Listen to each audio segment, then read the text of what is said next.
Hi everyone. Welcome to another episode of Public Interface by Valir. My name is Prima Srinivasan, and joining me today are Adam Robato and Evan Crean. Adam is the Director of Analytics at Valir and helps ensure that Valir's clients are able to measure the success of their digital properties. Evan is an analytics analyst and helps clients set up tracking that ties back to their business goals. Today, we're going to be discussing why a solid analytics strategy is key to effective digital marketing. Before we jump in, make sure to subscribe so you don't miss out on future discussions.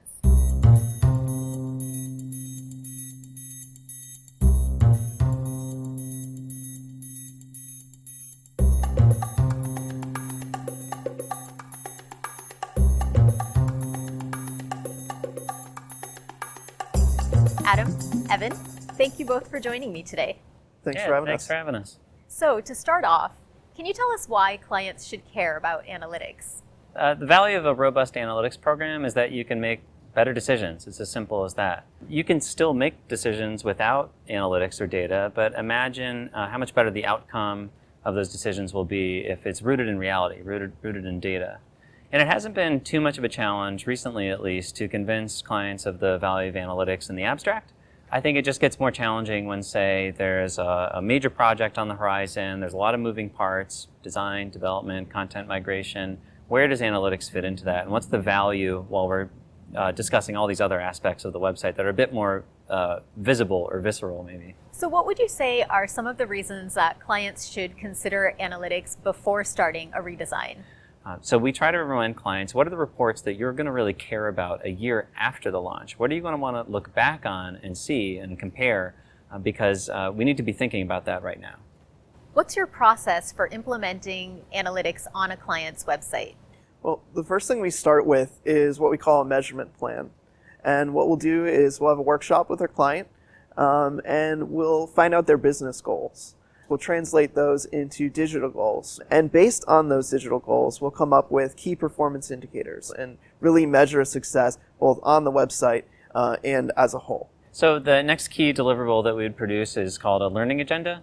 And this is an inventory of all the questions that our clients have about their users and the website, and come up with tactical actions that we can take through data collection, tagging, A/B testing, analytics, reporting in order to answer those questions. We're there looking at analytics not just to answer those questions that we inventory, but we're trying to keep our heads up and make sure that we're spotting either issues or anomalies or things that we see that clients might be interested in. So we surface those in either monthly reports or ad hoc meetings with the client, make sure that they know we're engaged, we're looking at this stuff with them, and we want to make sure that we're progressing their analytics program. What are some common questions clients ask you about analytics? A lot of questions that I get from clients are generally around analytics platforms themselves. What reports can they use to find the information that they need? Where in the analytics platform is the information? A lot of the other questions that I get from clients are around different types of platforms that they want to integrate with analytics. So let's say a client has a CRM that they want to integrate with analytics. They would come to us and we can help them connect the two systems and make sure that they're talking and trading information correctly. So when the client needs to make decisions, they're a lot more informed and they have a lot better data to do so. This question is for both of you.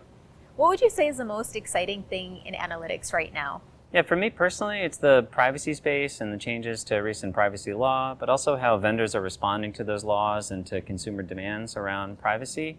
It may seem a bit counterintuitive because I work with marketers day in and day out, and a lot of these laws or changes make it a little bit harder for them to do their jobs. But I have to say, I think, one, in the long run, I think that this is a positive thing for consumers. And also for marketers, I would say, it's really evening the playing field. I think there are a lot of bad actors out there who've been exploiting features in browsers and other technologies to track users who clearly did not want to be tracked.